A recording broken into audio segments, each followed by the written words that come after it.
Do you want to know what the fallen are, little one? In a sense, they are angels, but not the angels your mom imagines she prays to. Brass trumpets picnicking in the clouds.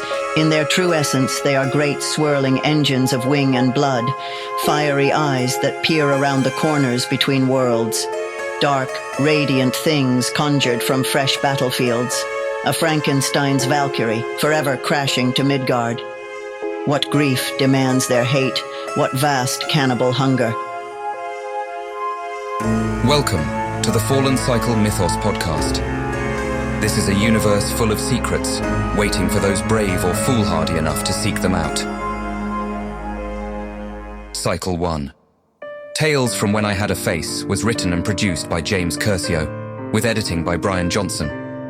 A modern fairy tale about death, loss, and finding redemption in the strangest places for those of us still haunted by the uncertain, occult logic of dreams. The fully illustrated black and white edition of this book is available at Amazon.com. The soundtrack features the work of David Bessel, along with additional contributions credited in the individual episode notes. Support for this project is pivotal. By becoming a patron at patreon.com/mythosmedia, that's MYTHOS media, you enable us to make more content like this and to be able to hire on more freelance artists in future works.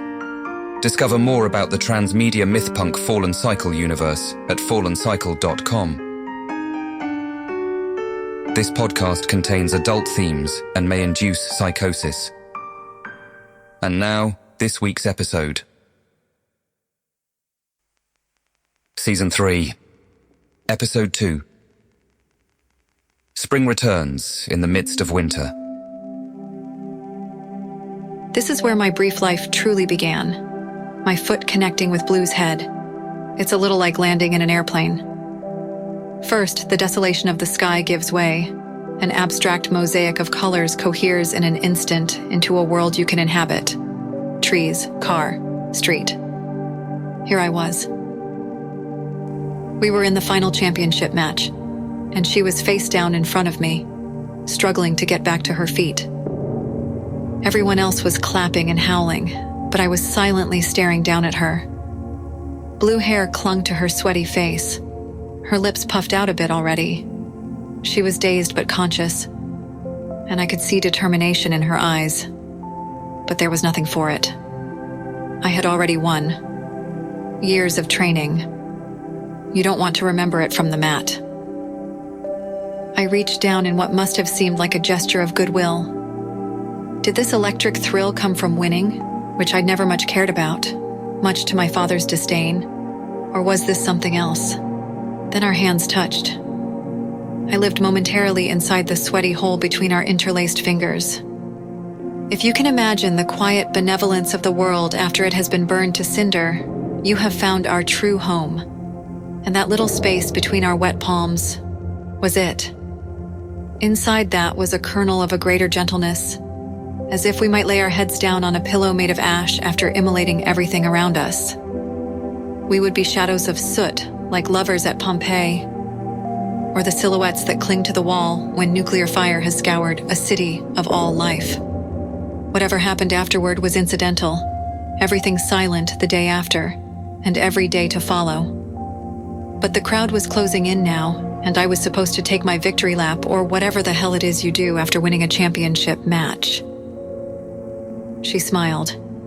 It worked its way up one side of her face until the other acceded to the gesture. I hoisted her up, only then feeling the nagging rawness that had been hiding behind my uncharacteristically perfect form. At that moment, I did the bravest thing I've ever done. I honestly don't know what possessed me. Before saying one word, and after knocking her to the mat with a solid roundhouse, I leaned in to kiss her, in front of everyone. And it happened to be at the moment that the camera flashes all went off. Poof. Proof. No denying anything anymore. It was dumb, I know. When her next breath came, she stiffened as if to pull away from me. I opened my eyes, still so close I could feel hot breath across my lashes. Everything about her, the bright colors and sharp edges, The air of distance and tranquility, concealing a hidden violence, was like a wild plant screaming to those that might eat it. Danger, I am poison. None of that concerned me. If my solitude was an existential question, she seemed like the answer. Though I hadn't planned on it, I had found someone that could make me real in a way I never could myself. Not that I was thinking any of that at the time, of course. All of it felt like a decision that had been made before I showed up. I was just an actor there to deliver the lines I was given. I swear. Our lips touched again, and somewhat to my surprise, she kissed back, though only for a moment. "Hi," I said blankly. And we just stood in front of everyone awkwardly for a moment, swaying back and forth to some invisible music, while the rest collectively decided it was best to pretend we weren't there at all. What a dumb thing for me to say after doing something so brilliant and bold. Her hair looked blue in the shade, but purple under the bright lights, and seemed to glisten. Her eyes were green-cut glass. Every freckle, every hair, made me more stupid. She said. "What are you?" I was staring at her shoulder tattoo. It was a scatter of geometric shapes, blue and black against her skin, yet clearly the outline of a raven with wings outstretched, and the spiral loops of a rope coiled in the air behind it. I had seen it before, somewhere, or imagined it. I said, "Orbits are just long spirals. One day in the distant future, they say, the moon will hurtle off into space." Everyone tried to pretend they weren't still paying attention to us, and the referee was coming our way to shoo us off the mat. There was no social protocol for what was going on here. I had torn the script in half and lit it on fire, and I had no plan except to run with it. I couldn't keep myself from blurting out, "It's like, time is a spiral, obviously." "You're really strange," she observed, as we both started walking toward the exit, as if by some silent, mutual agreement. "I am. Don't let them into our bubble," I said. Our ash world, I thought, but didn't say. Ease her in. Then I kind of winked involuntarily, which must have looked like a nervous tick. She smiled. "Okay, crazy girl. Tell me something really strange. I want to know right away. Better than unleashing the crazy bit by bit." She held the door for me, but neither of us walked through yet. I stopped and stared into her eyes, but only saw my reflection in them. "Well, I'm a witch. Kind of." "Who isn't these days?" she said, shrugging. "No, I mean, like, my grandfather is a spirit who records the stories of the dead, but my grandmother stole his magic. She's dead, like dead, but she's also not dead. Also, I can talk to birds." "We just met," she said helplessly. "Is this something you do often?" "No. I don't have many friends," I admitted. "You're pretty, so if that's true, you must be real weird." She narrowed her eyes, then seemed like she was going to say something. Nothing came out. She continued through the door. The hallway leading to the back alley was predictably eerie, flickering fluorescent tubes coated in spider webs, cinder block walls painted an awful pastel, now faded to near gray. She didn't seem fazed, though awkwardness was trying to infiltrate the space between us. I sensed it gathering like a fog. Without anything else to fight it with, I did the one thing I could. Grabbed her and kissed her again. She kissed back, more fiercely this time. The space between our fingers, that little world, was finally destroyed when I searched under her sports bra. She hesitated a moment, having misunderstood my motive.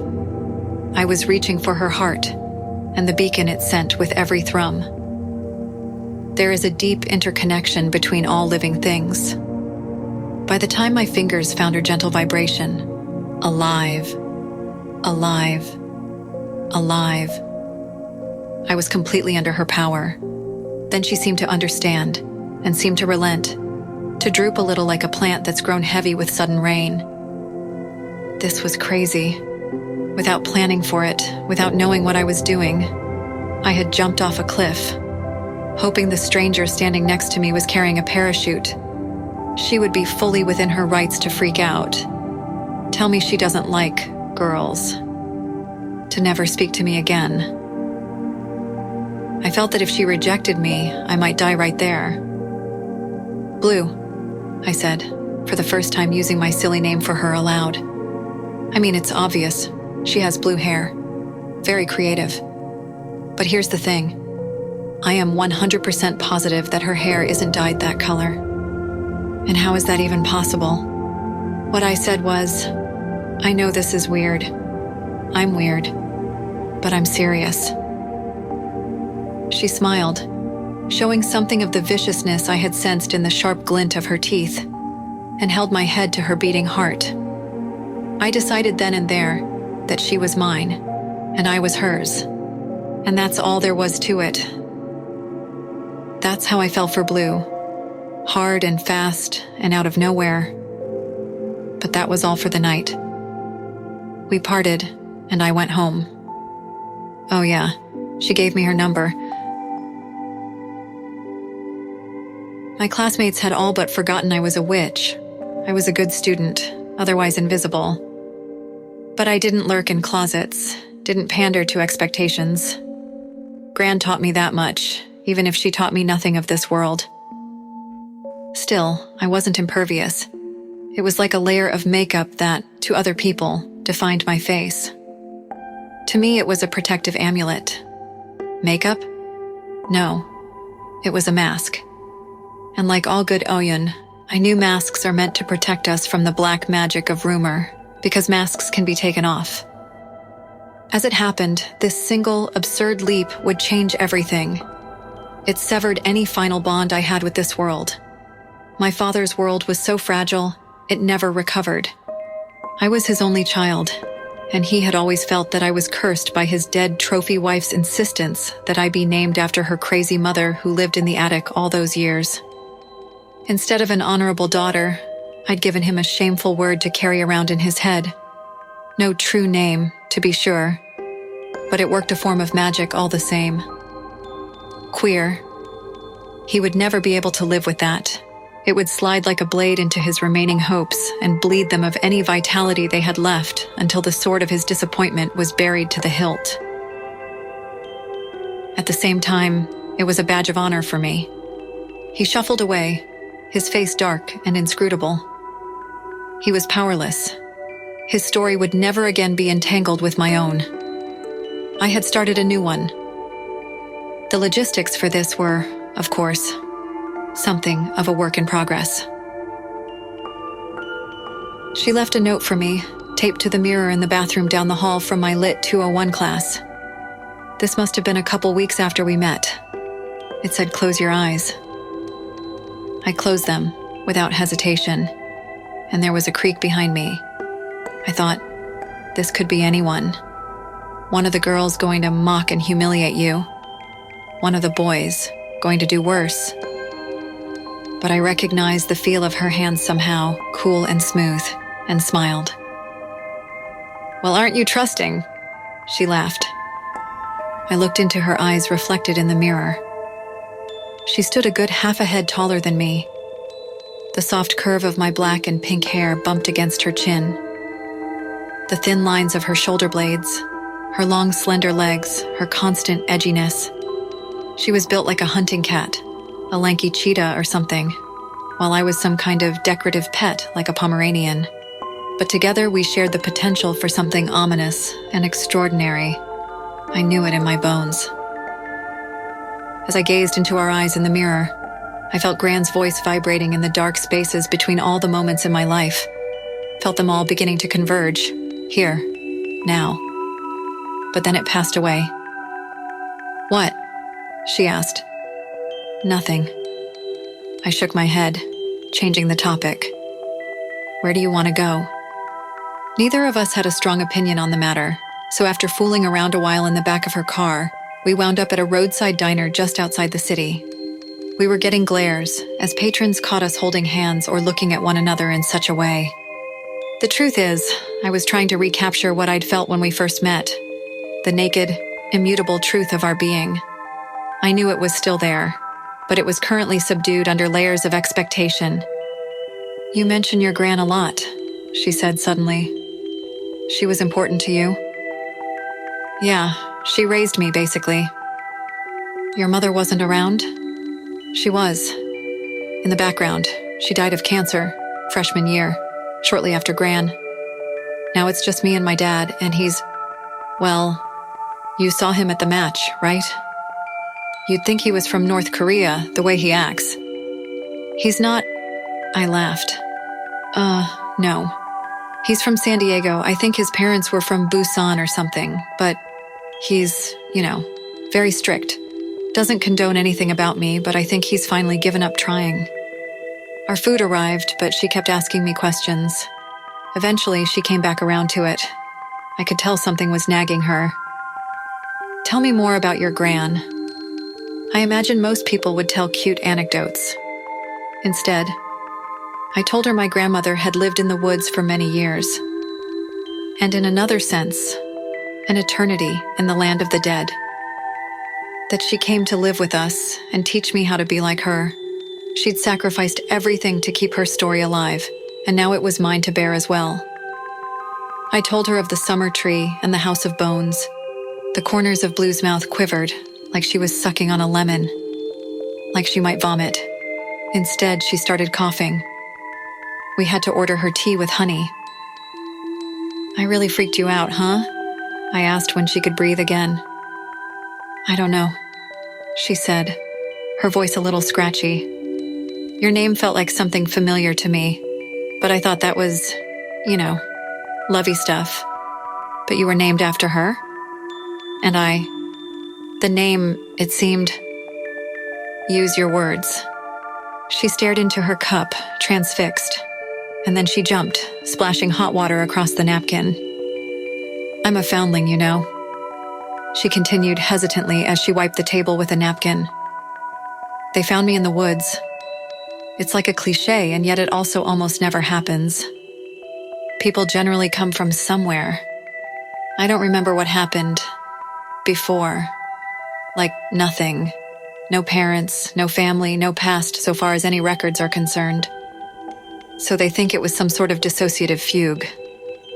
There's a lot of different terms, really. It just depends which doctor you ask. But it was also determined I was gifted, whatever that means. And so I was matched with my mom who, bless her soul, is a semi-professional when it comes to charity cases. I feel like I'm laying a lot on you for a first date, so if you want me to... I sucked on my straw and shook my head, my eyes tracking her every movement. All right, well, the point is, if I'm being absolutely honest, while I really don't remember anything exactly, I have always felt like that's all bullshit, and I'm from somewhere else. It's dumb to think I fell out of the sky, but it's almost like that. My first memories are strange. Though of course there's a good explanation for that too. A strange chill ran up my neck. So much meaning lay inside the strange pictures Gran drew of the people she'd known and places she'd been. And that nostalgia seeped through, bled to the edges of her memory, until their color ran into me as well. And I dreamed of these people that I'd never met. But Alteran was still a fantasy, even if those feelings were real. Right? Her face had shifted as I drifted in thought. Hey, what's wrong? I asked.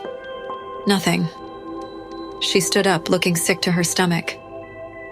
Nothing, but I have to go. Call me? I asked. She kept walking. My innards were nailed to her spine, and they tore and flopped their way behind as she made a hasty exit. I mean, it felt that way. The waitress walked up with the tab. Oh, I'm sorry, dear, she said when she saw my date had fled, sounding genuinely sad for me. I sighed and pushed my plate of cold fries away in disgust. How much is it? I didn't hear from her for a week. I was back to just taking one step after the other, slowly winding my way toward the grave. When one day, wandering toward the copse of trees where other students would congregate. I think it was a Tuesday, because Tuesday was Nietzsche seminar. Out of the corner of my eye, I spotted a familiar splotch of electric blue. There she was, leaning on the hood of her car in a leather jacket, her hands cupped over her eyes, scanning the crowd. She hadn't caught sight of me yet. A little part of me, the part that felt a hollow ache ever since she'd walked out the door, wanted to duck out of sight. I didn't. No surprise. I ran toward her, all the while telling myself it was because I hadn't even fucked her yet, and that was a bloody crime. Maybe it was true, but it was also a lie. Couldn't make out your wallflower in a sea of daisies? I asked when I was in earshot, motioning towards the GQ model-looking bio students hanging out on the quad. She stuck out her tongue in disgust. Then she was the one grabbing me, and I was the one cutting it short. All right. I'm happy to see you too, but you're going to have to tell me what the fuck is going on. Her smile melted, and she nodded. Yeah. Can you walk with me? I fell in beside her and slipped my fingers between hers. She took a deep breath. They say I was half-starved. When they found me, I mean, wild. How old were you? I asked. Don't know, maybe 12 or 13. I don't actually know how old I am. 19, if I was 12. Can you imagine what it's like to not remember more than half of your life? No. At first they thought I was truly feral, like clinically feral. But I socialized far too fast for that. Simply put, they don't know where I'm from. A bloody miracle. She looked thoughtful. Forgetting is strange, if you think about it. I imagine we'll forget everything one day. No one is going to remember what's in our heads, where we've been, who we've been, the color of the sky, that there is a sky, what the world is. I stopped walking. Am I freaking you out? She asked. I chuckled. She wasn't. Most of my life, I had huddled in the darkness that was this knowledge. The knowledge that the little light in our minds was all a delusion. And this was the first big lesson Gran Ayta had led me through. The abattoir of history, she had called it.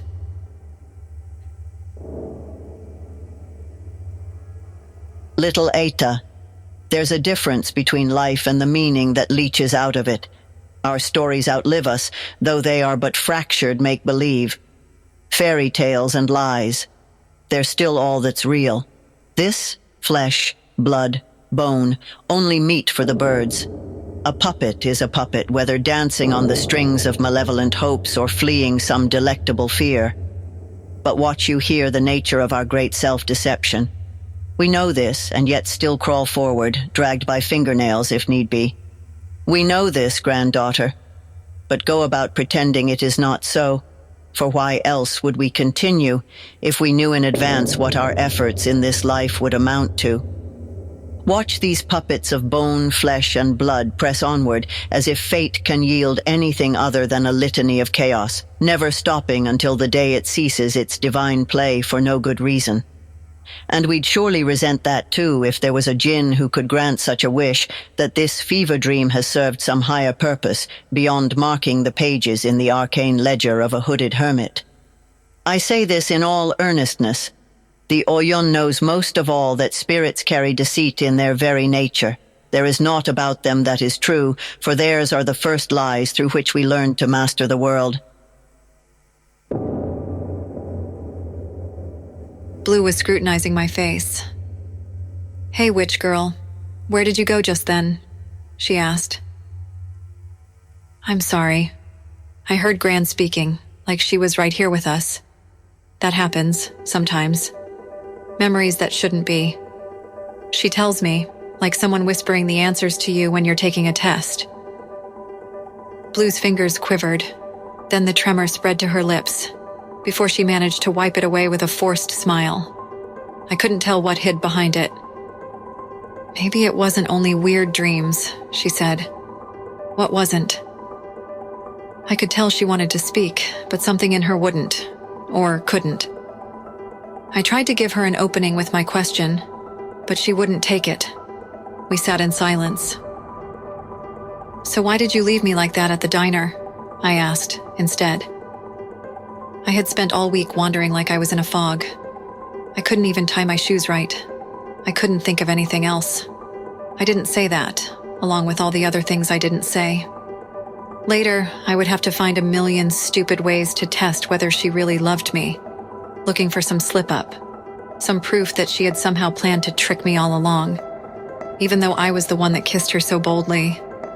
Her eyes widened, almost imperceptibly. "Do you have a picture of your Gran?" "Yeah, sure." I dug through my wallet and found an image of her. It was taken a short time before her death. Her skin looked almost translucent, like that door to the world beyond was starting to open just a crack. In the window perched a bird, or rather, the shadow of a bird that must have sat just outside the frame of the photograph. "How could I have known?" she mused to herself. I was usually the one that waxed cryptic. "Clue me in?" She shook her head. "I can't." "Blue. You've got to talk to..." I started. "Don't. Not yet. Not that I don't want to. I don't understand myself." I wanted to chide her for not answering my question, but the look on her face stopped me. Normally lit with a fierce intensity, her eyes were darkened somehow, and she was lost inside them. I squeezed her hand, and we walked together in the silence that seemed to gather and spread throughout the forest. A few weeks after that, the two of us were hiding under blankets and nuzzling as the long afternoon turned unheated to dusk. We'd spent almost every day together since that walk in the forest. Her hand slipped along the inside of my thigh, at first gingerly, but then pressing me down, sliding my legs further apart. I closed my eyes, welcoming it. But then, an image blazed behind my eyelids with such force that I found myself bolting upright before I knew it. A circle, divided by 8 rays. "What are you doing?" she asked sleepily. I wasn't quite sure. I stood and contemplated the altar, though I felt hesitant to approach too near unless I had a clear intent in mind. It was dangerous to do otherwise, Gran had said. "I can stop if you want," she said, wiggling one of her fingers at me with a smirk. I smiled back but shook my head. "Let's do that later. I have been thinking." She sighed, but her eyes remained lit with mischief. "That's usually your first problem." "I'm thinking there is only one way to find out what you have locked up in there," I said, ignoring her. "What do you mean?" she asked, propping herself up on her elbows. "Every time I mention Gran, your pulse shoots through the roof.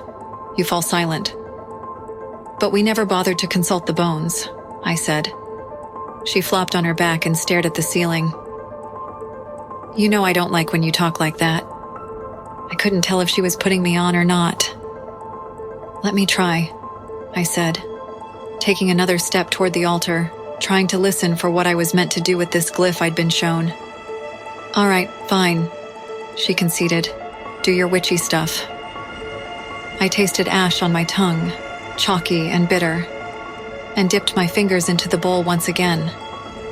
My hand came away black, and I darkened my face. I lit the candle. Gran had taught me that the dreams of this world can be interpreted any number of ways, and all worlds are dreamed. Here on the altar were just a bunch of old bones, stones, and feathers, and yet they were also sacred. And the sacred could reach forwards and backwards in time, a little piece of magic possessed of the Fane themselves. Bone, ink, and blood, these were the 3 principles of this art. Inborn strength, the affectations of ritual and beauty. Through these, she prophesied and spoke with spirits both dead and unborn. Through them, we came to know who we are. I placed the mask atop my painted skin, half black and half white, the wood curiously cool. I smeared the bone ash on my hands, and finally I pricked my finger. I closed my eyes, and I listened. There was the hum of my computer, the gurgling of my aquarium. I really needed to siphon the stones, I reminded myself. And then, inside the ambient drone, I heard the roaring of a gale. The bed creaked occasionally as Nisa shifted around. That wind carried a voice, a spirit I hadn't heard before, and it implored me to go and get the Chronicle of the Fine. I did as it bid and opened where it led me. There I found this passage. There once was a Méliès, then just a child. She arrived weary and stained from the road, her companions hungry and at the end of their wits. They came to us in a time of great need and sought the counsel of our elder Oyun. Being wise, he recognized this girl, but he told her nothing of her purpose and let her go, a seed tucked away in a forgotten world when the darkness of winter has blanketed all. For he knew that she was the one who had stepped out of the light and into the shadow, the one who would be taken, the one who would taste freedom only after all hope was lost. She would suffer for them all, in exile, but she would endure, and so would they. So it was that Méliès was born into the fane by the Witch of Winter and lost from our sight. From those wilds and into a deeper shadow they would roam, gray and gray and gray, wandering the fane until the spirit hunger drove that witch mad, for the living cannot dine with the dead. It must be that this girl will one day escape her capture and, losing all recollection of who she was or whence she came, return to ages past. We have gazed over the bones, searching for what will be lost and then found again. Nisa, awake and arise. No longer beg your purpose from shards of mirror. We, your descendants, are here to tell you what you are and will be. Your body, the fine people's eternal spring tree. I stood stiffly and blew out the candle. A ritual hadn't even been necessary. It was all right there. It had always been right there. The room spun beneath me, and I clung onto one wildly reeling wall with all I had. All the tales had been about her. How? What happened? She asked, not noticing my distress. Did the, spirits tell you anything? Oh, it didn't work, I murmured, looking out the window and wondering if I was, in fact, entirely batshit. Let's have sex. As a girl, I had struggled to make sense of what Gran said about the soul. A real thing, borne aloft by the birds, and a lie. Only wood, bone, stone, and blood was real. And everything else, souls included, were figments of the imagination. Might she have meant that the stories she told were also a sort of deception? Maybe it was a game, of sorts. An Oyun plays, in imitation of the game the gods play. Maybe. But it wasn't until I had grown distant from the literal mindedness of youth that I was able to wrap my head around the fact that it was both at the same time. If Gran taught me anything, it was to think in the ever-shifting language of symbols, where sometimes a book can be a world, and other times, a person could be a book, or a tree. A single book in 1,000 different hands is 1,000 different books. A book alone and unread is a dead thing, not even one. So it was for me. Looking back, it was a poem that Nisa wrote for me when we were tripping, that was enigmatically, even perplexingly, what put all the pieces together. In an instant, what Gran had been feeding me for a lifetime turned into a stone in my throat, and I began to choke on it. I am a tree of names, with branches that unfurl in May dreams, seeds that litter the skies, and leaves that drink in the fan. This flesh beneath you is an afterthought, curled amongst my sleepy roots. My child, you are one of those names written on the knotted bark of my shoulders. Each name a reminder, a distant star, twinkling up above the floodplain. Each name a blinder to the destiny our people will one day reclaim. My lover, look up. You will wear 100,000 names before laying bare just the one. The second world is right here if it is anywhere. You are already home.